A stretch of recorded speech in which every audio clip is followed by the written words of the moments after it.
Friends, வணக்கம். நான் உங்கள் மிஸ்டர் கிரேசிஃபர். இந்த வீடியோவில் அஸ்வின் சாரு சேனலை பற்றி தான் ரிவ்யூ பண்ண போறோம். இந்த சேனலை நம்ம ஃபர்ஸ்ட் வாட்டி ரிவ்யூ பண்ண போறோம்.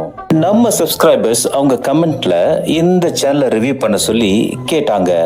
அப்படிதான் இந்த சேனலை பற்றி எனக்கே தெரியும்.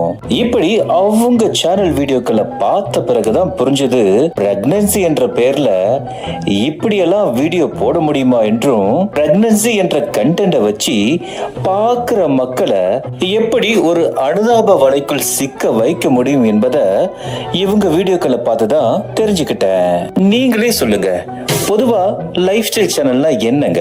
அவங்க அடிக்கிற கூத்துக்களை பாக்குறதுக்கா, இல்ல அவங்களுடைய ஆடம்பர பகட்டு வாழ்க்கைய பாக்குறதுக்கா, அப்படியும் இல்லனா அவங்களுடைய குடும்ப கதைய கேக்குறதுக்கா? இப்படிதாங்க லைஃப் ஸ்டைல் சேனல் விளாகர்ஸ் எல்லாம் ஒரு விஷயத்தை தப்பா புரிஞ்சுக்கிட்டு அவர்களுடைய சாதாரண லைஃப் ஸ்டைல நாடகமாக்கி யதார்த்தத்தை மீறிய ஒரு லைஃப் ஸ்டைல தான் நமக்கு காட்டுறாங்க. சாதாரணமா ஒரு லைஃப் ஸ்டைல் விளாகர்ஸ் எல்லாம் எப்படி இருக்கணும்னு நம்ம விரும்புவோம். ரொம்ப சிம்பிளா எளிமையான வாழ்க்கை, ஆடம்பரம் இல்லாத வாழ்க்கை, தற்பெருமையை பேசிக்கொள்ளாத ஒரு வாழ்க்கை, அனுதாபத்தை தேடாத ஒரு வாழ்க்கை, குடும்ப கொண்டாட்டங்களை காட்டாத ஒரு வாழ்க்கை, முக்கியமா தன்னுடைய குடும்ப விஷயங்களை வீதிக்கு கொண்டு வராத ஒரு வாழ்க்கை. அப்படி இந்த குடும்பம் மூலம் ஏதாவது கத்துக்கலாமா, இவங்க மூலம் ஏதாச்சும் தெரிஞ்சுக்கலாமா என்றும் ஃபேமிலிக்கு முக்கியத்துவம் கொடுத்து, ஃபேமிலி வேல்யூஸ்க்கு முக்கியத்துவம் கொடுத்து மற்றவர்களுக்கு முன்மாதிரியா இருக்காங்க பாருங்க, அவங்க தான் உண்மையான லைஃப் ஸ்டைல் லீட் பண்றாங்க.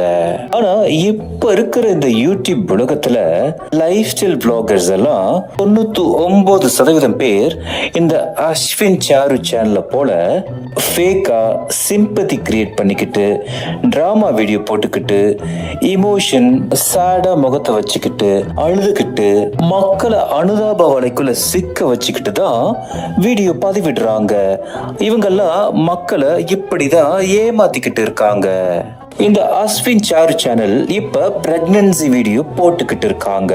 இந்த பிரெக்னன்சி வீடியோ போடுறத இவங்க எப்படி ஸ்டார்ட் பண்றாங்க பாருங்க. we are pregnant coming soon முதல்ல வீடியோ போடுறாங்க. இது இவங்க பிரெக்னன்சிக்கு போடுற ட்ரெய்லர் வீடியோ போல இருக்கு. அப்புறம் பிரெக்னன்சி லைவ் டெஸ்ட் பண்றாங்களாம். அதாவது இவங்க பிரெக்னன்ட் ஆயிட்டாங்களா இல்லையான்னு நமக்கு வீடியோக்கு முன்னாடி நேரடியா டெஸ்ட் பண்ணி காட்டுறது தான் இந்த லைவ் பிரெக்னன்சி டெஸ்ட். நமக்கெல்லாம் நல்லா தெரியும், பொதுவா பிரெக்னன்சி என்பதை யாராலும் மறைக்க முடியாது. பெண்களுக்கும் அவங்க கணவன்மார்களுக்கும் நல்லாவே தெரியும் இவங்க பிரெக்னண்டா இருக்கிறாங்களா இல்லையா என்று. இது பெண்களோட பல அறிகுறியின் மூலம் அவங்களுக்கு நல்லாவே தெரியும். அப்படி இருக்கும் பட்சத்துல இந்த பெண்ணுக்கும் நல்லா தெரியும், அவங்க கணவனுக்கும் நல்லா தெரியும் இவங்க பிரெக்னண்டா இருக்காங்கன்னு. அத டெஸ்ட் எடுத்தும் கன்ஃபார்ம் பண்ணிருப்பாங்க.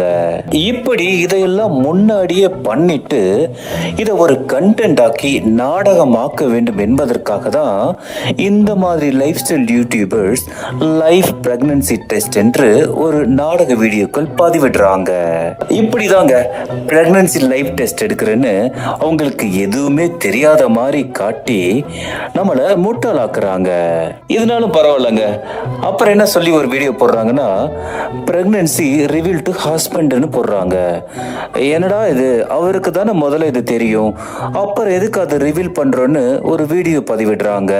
இப்படி அவருக்கு தெரிஞ்ச விஷயத்தையே அதை வீடியோவாக்கும் என்பதற்காக கேமராலாம் செட் பண்ணிக்கிட்டு அவர்கிட்ட ரிவீல் பண்ண போறோன்னு, சர்ப்ரைஸ் பண்ண போறோன்னு ஒரு வீடியோக்கள் போடுறாங்க.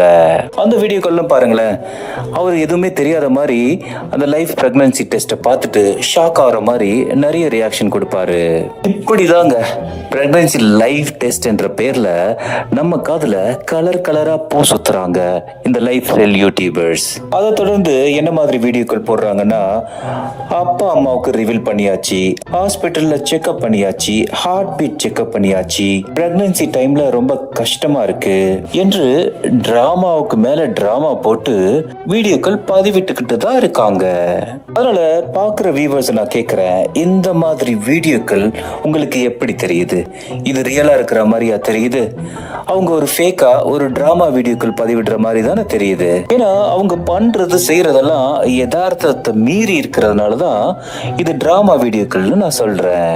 அதனாலதான் சொல்றேன், இந்த மாதிரி பிரெக்னன்சியை வச்சு வீடியோ போட்டு வியூஸ் வாங்குறவங்களை பார்த்து ஏமாறாதீங்க.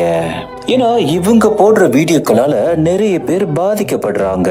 நம்ம சேனலுக்கு நிறைய கமெண்ட்ஸ் வருது. அதுலயே நிறைய பேர் ரொம்ப கஷ்டப்பட்டு பாதிக்கப்பட்டு தான் கமெண்ட்ஸ் போட்டிருக்காங்க. இப்ப கூட சமீபத்துல ஒரு கைனிக் டாக்டர் கூட நமக்கு கமெண்ட் பண்ணிருப்பாங்க, இந்த மாதிரியான வீடியோக்களை பாக்குறதுனால சில பெண்கள் ஹர்ட் ஆகுறாங்கன்னு. அதனாலதான் சொல்றேன், பிரெக்னன்சி என்பது ஒரு புனிதமான ஒரு நிகழ்வு. அப்படிப்பட்ட அந்த நிகழ்வை நீங்க வீடியோக்கள் போட்டு கொச்சப்படுத்தாதீங்க, அத நாடகமாக்கி வீதிக்கு கொண்டு வராதீங்க.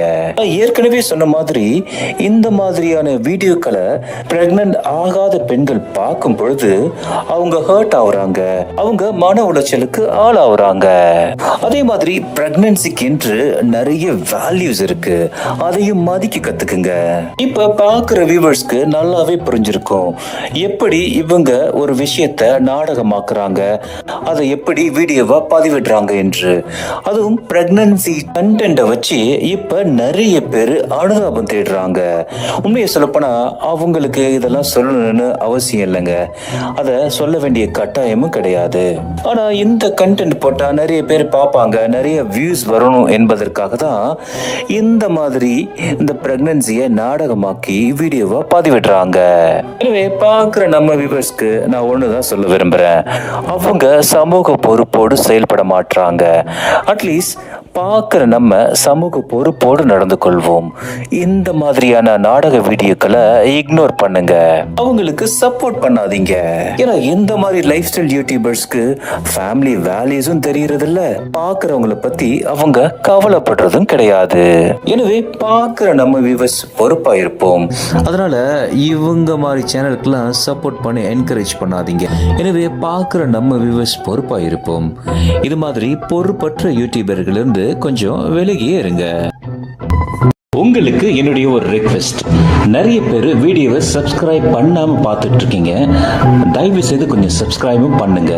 ஏன்னா நீங்க சப்ஸ்கிரைப் பண்ணாதான் நான் அடுத்தடுத்த சேனலை ரிவ்யூ பண்றதுக்கு ஹெல்ப்ஃபுல்லாகவும் சப்போர்ட்டிவாகவும் இருக்கும். கையில் இருந்தா காக்கா கூட கடவுள் ஆகும்.